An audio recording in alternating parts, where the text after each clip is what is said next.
Hi, and welcome to Drafting Compliance. I'm Kayne, he's Tom, and in our last episode, we talked about security, assessment, and authorization. In today's episode, we're going to be talking about the maintenance domain under FedRAMP Moderate. But before then, Tom, we're talking about beer. What are we drinking today? We're always going to be talking about beer. So today we have something from your neighborhood.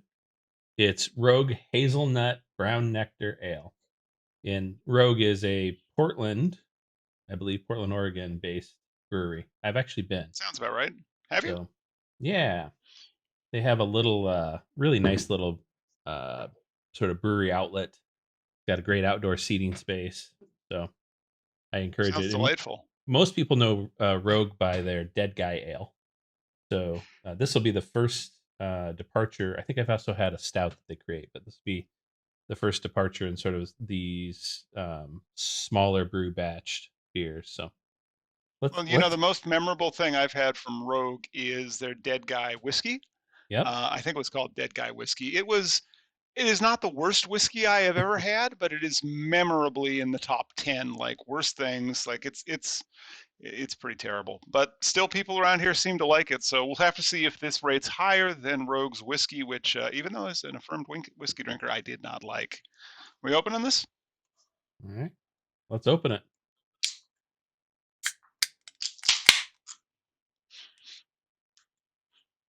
It doesn't Mm. have much of a nose until you pour it. Ooh, look at that color. That's got Kind of looks the. like weak coffee. I was gonna say the new motor oil. Uh, look. Fair points, fair points. Yeah. All right. So I can kind of see through it. Yeah, it's Sort of, not. kind It's of. It's not not dark. totally dark. Yeah, it's got a nice amber to it. Actually, I don't know if our cameras will pick that up. Yeah. Got a really dark amber look to it. Got a nice head on it. Uh, Chocolate, maybe? Yeah, a little chocolate, a little It vanilla didn't I make get. me crinkle my nose, if anything else. So that's always a promising sign. It smells like if you've ever had a Christmas ale, which I suspect you have not. Reminds me of that. Doesn't sound like it. Nope. No, It's but got a it's little it's bit of baking spice or something in there. yeah, it's some like faint nut type thing as well. Well, that would make sense. It's supposedly got hazelnut in it. Yeah, I was thinking more like walnuts, like, but now you're just making me think of like Christmassy things or holiday things where you'd have toasted nuts, right? So It says yeah, it's all right. ale with natural hazelnut flavor. So give it a Okay, taste. well we'll have to see if it's any good, right?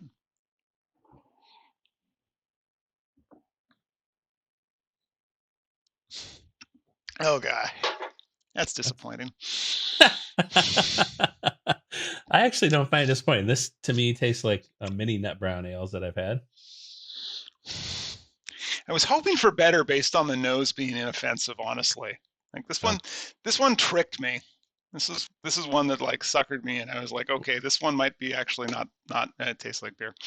They're all going to taste Tastes like like beer. beer and hops. But this, if you can distinguish flavor, this definitely is different than what we've been tasting.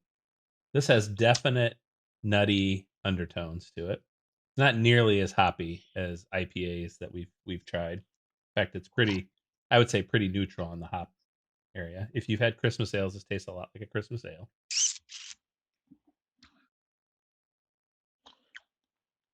A little higher carbonated than I would have expected, but yeah, not a bad taste. I like it. Yeah. Mm, mm. Grumble, grumble, grumble.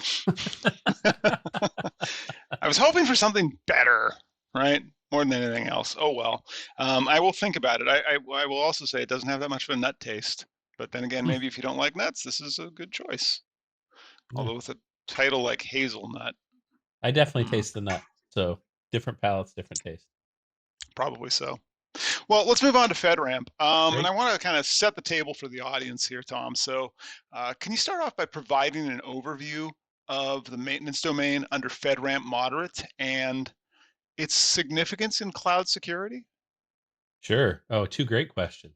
So I would sort of answer the first part of that question saying that the maintenance domain is really about who, what, when, where, uh, in terms of tracking what maintenance is occurring on your system components.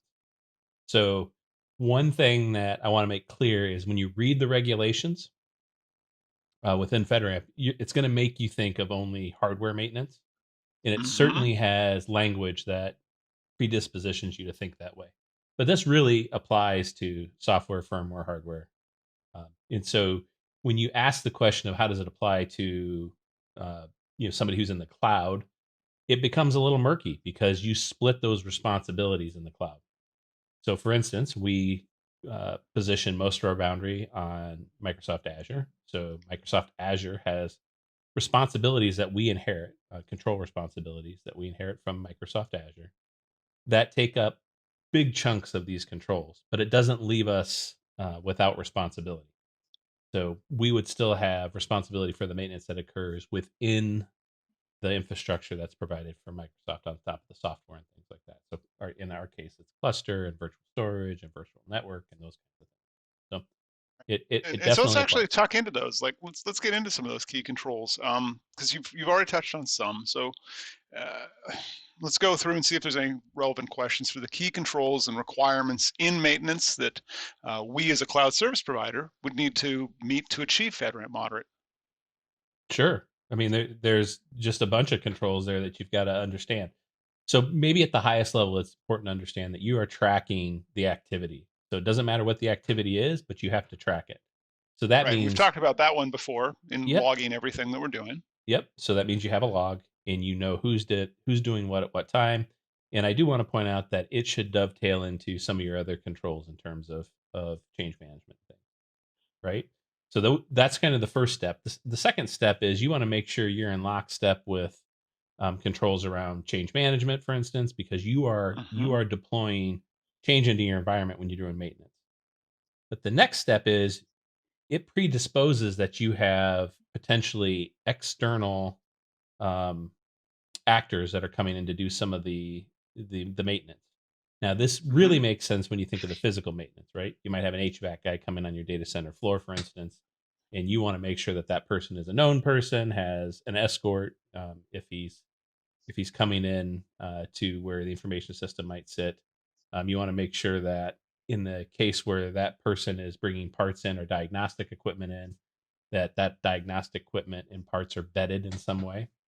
Right. So, for instance, there is very strict language that says you have to look at diagnostic equipment to make sure there's no malware Hmm. installed on top of it. So, those of you who remember the target breach will understand why some of that is important. Yes. Yeah. So, and then you have to demonstrate that you have monitored all of the maintenance that is occurring in your environment through every stage of it. So they're going to make you delineate out what are all of the variables that you're going to track in terms of Hmm. maintenance. So it's it's not one of the more cumbersome families of controls, but it's very specific in how you have to comply. Right, right, right. And you've spun off some questions there for me. I kind of want to talk about evidentiary requirements and patching, but it sounds like today I think we'll have less to talk about physical controls. But I want to go back to an earlier episode and line and cover this. So in your experience, like how can an organization effectively manage these risks associated with maintenance activities? And in maintenance activities, I'm including patching and vulnerability management. Sure. So, you know, I would guess you have to understand that dovetailing with configuration management matters a lot. And so you have to go through all of the SDLC process that you would go through for configuration management, right? So you're making sure that any change you're implementing, first of all, it either changes your base configuration and you account for that in the design of the base configuration, or if it doesn't, if it just is an upgrade to an existing module that is still okay within your configuration, you have to still track that you make that change, what the status of that change was, and then you have to do vulnerability vetting on top of that. So Hmm. once you've implemented some change into the environment, you scan for any new or potential vulnerabilities that have been introduced to the environment. So all of those pieces are still in play here. Certainly, they don't. They rely on the change management um, family of controls to totally vet it, but they're so tightly related. It's hard to talk about one without the other. Yeah, I could kind of imagine as such. So for viewers who are watching this and missed that on configuration management, I'd encourage you to go back and watch that one as well. But Tom, you talked a bit about physical components. So is it fair for me to set those aside to assume that the nice people who run the Azure data center are taking care of things like HVAC, as you said, or take care of failing hard drives? You got it. So we, Okay. just to put a fine point on that, as we draw out the documentation that we're going to provide to our authorization organization, we're Hmm. clearly delineating where Microsoft Azure has responsibility and where we pick up that responsibility and take over. So yeah, anything virtual that we can do maintenance wise on software, that's on us. Okay, so let's talk into that. I want to go onto a specific control of remote maintenance. That's MA4. What evidence are we going to be required to demonstrate that secure connections are established and maintained for those remote maintenance activities, particularly given that we're a remote only company? Yeah. This is really asking you, do you connect your people in through an encrypted channel? And does that encrypted channel follow the requirements of FIPS 142, 140-2? So that's really what it's asking. So you have to demonstrate that you have that capability. So in most cases, you can connect through uh, a given VPN that meets those requirements. And really, for remote only companies, you should have VPNs in place for your, at a minimum for your critical workers that interface with the back end of the system anyway. But you're going to have to demonstrate that you have that control in place, right? So that And that means would include proving we're using like FIPS 142 validated encryption, right? you got it. Yep. So in the case of your encryption algorithm, that's what they're going to look for. So you want to demonstrate that all users have that. You want to demonstrate that, if possible, that during the maintenance that user was VPN'd in. So that means you're going to scrape some valid data from the maintenance activity or make them delineated inside of the documentation that they create. So you will create a change log associated with your maintenance that you can clearly describe what activity is being performed, but also how you've connected to it. Yeah, yeah. Let's go into that just a little bit, kind of as a final question. What are some of the artifacts or other examples of evidence that auditors are going to typically be looking for when they're assessing the effectiveness of our maintenance controls and their integration with the other controls in the FedRAMP Moderate framework, like you'd said with configuration management, for example? Yeah, they're going to look at it holistically. So they're going to look at it and they're going to create um, cross relationships between other controls to make sure that when, for instance, you've done a maintenance that sits inside of your change management system, that your maintenance followed the requirements of configuration management. And you haven't created drift inside your baseline configuration. So all those things are important. Hmm. In a very myopic view of the maintenance requirements, you're going to have to create very specific logs of the type of maintenance that is being done. So your change ticket associated with maintenance um, uh, activities should have very specific data built into it: who, what, when, where, all of that, all of the critical data, and the ultimate result of it, and how you vetted the security. And it sounds like they'll also be asking for proofs, like we said earlier, about FIPS 142 encryption of VPN connections for remote maintenance activities, as well as probably having a change ticket to prove that the user doing it had authorization to conduct that activity, right? Correct. Yep. Yeah, Okay. I mean, if you look at change, your change management system manages most of that. So the Hmm. capabilities that you built out in change should say it's authorized by the information system owner, and security had an opportunity to review it and vet it. You bet. Okay. Well, this has definitely given me some thoughts for some future episodes as well around the authentication and identification of those remote system users. But I think we've covered everything we want to today around maintenance. So let's talk about the beer reviews. You liken this to motor oil, In view, which in in its picture, view, it yeah. definitely does not have it in viscosity. But I've got to ask Tom. Almost every other beer we've talked about, you said coats the tongue. Does this one coat the tongue? No, I wouldn't say it coats the tongue. Okay, I thank would say goodness. it's It's I'd not say just it's me pretty thinking thin. it's a bit thin. Okay, Yeah, I'd say excellent. it's We very agree on thin. something. Certainly, you said viscosity, but yeah, it doesn't have any particular thickness to it. I do say I really taste the nut in it, so I think the name is fitting.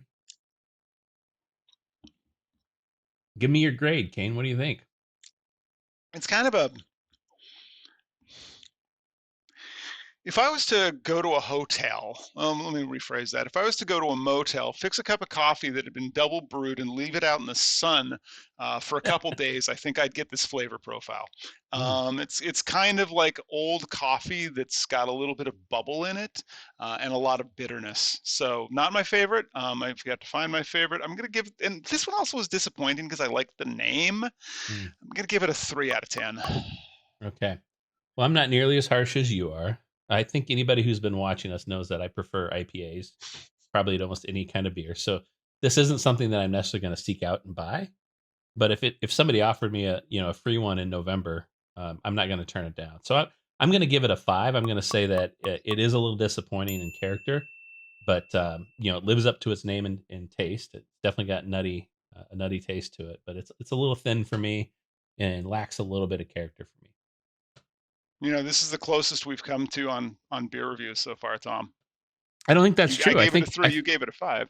I think we actually didn't we. I think we scored the same on one beer. I'd have to go back and review, but I will be curious. I'm going to go back and look through the archives on that one. yeah. But with that, that's all we have for today's show. So everybody, please do leave your comments below and like and subscribe for more of this content. Thanks, everyone. Thank you.